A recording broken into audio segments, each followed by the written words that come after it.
تجزیہ کار ندیم ملک صاحب بھی ہمارے ساتھ موجود ہیں۔ ندیم صاحب شکریہ آپ کے وقت کے لیے۔ آج کے فیصلے کے بعد آپ کیا سمجھتے ہیں کہ ملٹری کورٹس کے حوالے سے جو کیمپین چل رہی تھی، ایک بیانیہ بنایا گیا تھا کہ اس سے جو سزائیں ہوں گی پھر اس پہ ریلیف کا کوئی عنصر شامل نہیں ہوگا، تو اس بیانیے کو بھی زک پہنچی ہے آج کے فیصلے کے بعد؟ دیکھیے، دو تین اس کے پہلو ہیں جس کے اوپر میں بات کرنا چاہوں گا۔ پہلے تو یہ قابل ستائش ہے، یہ جو ان کی سزاؤں کی معافی کی گئی ہے 19 کی کر دی گئی ہے، اور باقیوں کے لکھا گیا ہے کہ وہ ان پروسیس ہے، تو ان ڈیو پروسیس جیسے جیسے ان کے کیس اپنے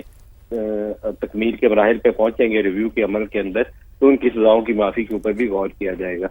میں پہلے دن سے جب سے یہ واقعہ ہوا تھا اور یہ لوگ پکڑے گئے تھے، تو میں ایک پوزیشن ہے میری جس کے اوپر میں پہلے بھی قائم تھا اور آج بھی قائم ہوں کہ ان لوگوں کو ریاست کو معاف کر دینا چاہیے، کیونکہ یہ ایک سیاسی عمل کا نتیجہ بن کر انہوں نے کچھ ایسا کیا ہے جو غیر قانونی ہے، وہ درست نہیں ہے، انہوں نے ریاست کا قانون توڑا ہے، لیکن یہ ایک پولیٹیکل کیمپین تھی، تو ان لوگوں کو آپ کو مختلف طریقے سے ڈیل کرنا پڑے گا۔ ان کی تعداد بھی بہت زیادہ جو پکڑے گئے، تو جن کو سزائیں ہوئی ملٹری کورٹ کے اوپر بھی ایک ہمارے یہاں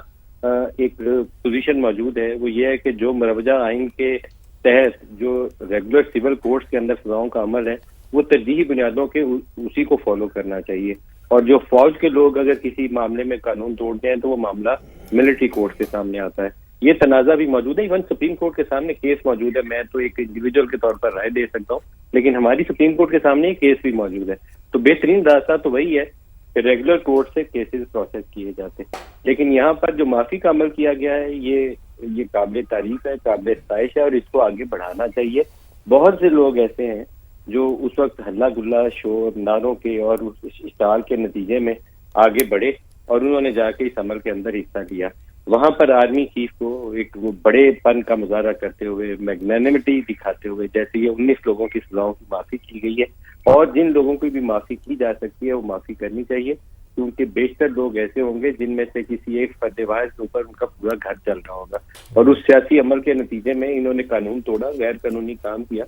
کوئی قلعہ چک دیرا کے اوپر چڑھ جائے یا قلعہ بالا سار کے اوپر چڑھ جائے اور وہاں پر کوئی اسٹال انگیزی والا کام کرے، آگ لگا دے یا کچھ ایسا کرے، تو میں یہ تو کہہ ہی نہیں سکتا نا کہ اس نے کوئی اچھا کام کیا ہے، اس کو شاباش دیتے ہیں، کام تو اس کا قابل سزا ہے۔ لیکن آپ کو یہ دیکھنا پڑے گا کہ 9 مئی کے واقعات کے پیچھے ایک پوری پولیٹیکل کیمپین چل رہی تھی، تو ان سارے لوگوں کو پکڑ کے ہم جیلوں میں نہیں ڈال سکتے۔ تو اس معاملے میں لوگوں کو جوڑنے کی خاطر، قوم میں تقسیم کو کم کرنے کی خاطر، جو قوم کے بڑے ہیں وہ ہمیشہ مختلف مواقع کے اوپر ان کو کچھ فیصلے لینے پڑتے ہیں، تو یہاں ریاست کا جو فیصلہ ہونا چاہیے تھا وہ یہی تھا کہ ان لوگوں کی معافی کی جائے، اور میں اس کو دوبارہ کہوں گا کہ ویری ویل ڈن، اس پروسیس کو اور آگے بڑھائیے۔ ٹھیک، اس معاملے کو یقینی طور پر سانحہ 9 مئی کو آئسولیشن میں نہیں دیکھا جا سکتا۔ ندیم صاحب ساتھ ہی موجود رہے گا۔ طلعت صاحب ایک بار پھر آپ کی جانب آتے ہیں۔ سر، جیسے کہ آپ نے اپنی گفتگو میں بھی کہا ہے کہ اس سے پہلے جو ملٹری کورٹس اور سویلین کورٹس کی جو ایک ڈیبیٹ ہوتی رہی ہے، آپ نے کہا کہ ایک نیا اینگل اس سے ملے گا، آپ کیا سمجھتے ہیں اب یہ ڈیبیٹ کس جانب آگے بڑھے گی؟ دیکھیں، جو توقعات ہیں میرے خیال میں وہ بڑھ جائیں گی کہ باقی جو ملزمان ہیں یا مجرمان ہیں جن کے خلاف سزائیں اناؤنس ہو چکی ہیں، ان کے ساتھ بھی اسی قسم کا رویہ رکھا جائے گا۔ لیکن آج جو اناؤنسمنٹ آئی ہے اس کے اندر آپ کو واضح انداز سے نظر آتا ہے کہ جو کم شدت کے جرائم ہیں ان کی نوعیت جو ہے وہ اتنی سنجیدہ نہیں ہے، لہٰذا ان کو 2 سال کی سزائیں ہوئی تھیں۔ یہ بہت ساری کیٹیگریز میں سے اس کیٹیگری کو چنا گیا ہے جن کو معافی کا اعلان جن کے لیے کیا گیا ہے۔ تو مجھے لگتا ہے یہ ہے کہ جو سنجیدہ معاملات ہیں جس کے اندر لوگ جلاؤ، گھیراؤ،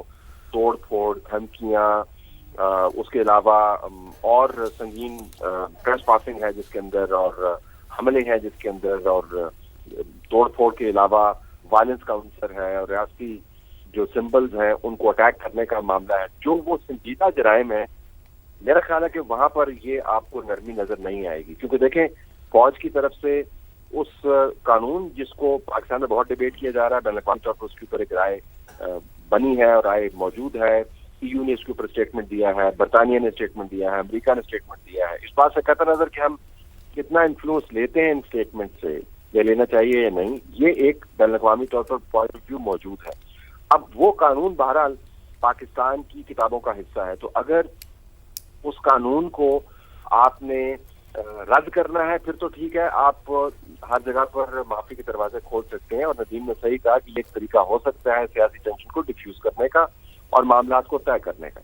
لیکن پھر یہ بھی ذہن میں رکھنا چاہیے کہ اس قانون